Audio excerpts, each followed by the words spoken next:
Hello everyone, আজকে আমি তোমাদের বর্ধমান ঘুরতে যাওয়ার পার্ট 2টা শেয়ার করব। তো তোমরা তো দেখলে এই লাল জলটায় পা দিয়ে আমরা ডিয়ার পার্কে ঢুকে পড়লাম। আর প্রথমেই গিয়ে দেখলাম হচ্ছে ভাল্লুক, আর ভাল্লুকটা কন্টিনিউয়াসলি এরকমই করে চলেছিল।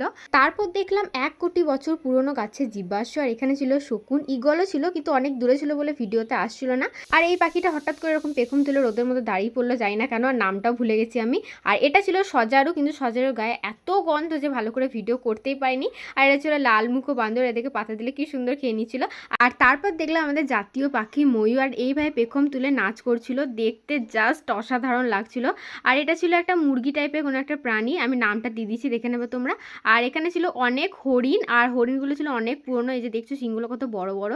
আর লাস্টে দেখেছিলাম চিতাবাঘ। হ্যাঁ গাইস, চিতাবাঘ দেখেছিলাম ডিয়ার পার্কে গিয়ে। তোমরা যদি না দেখে থাকো ঝটপট গিয়ে দেখে এসো। আজকের ভিডিওটা এতটাই, নেক্সট পার্টে আমি তোমাদের সঙ্গে খাওয়া দাওয়ার একটা পর্ব শেয়ার করবো। আজকের মতো এতটাই, খুব ভালো থেকো সবাই, টাটা।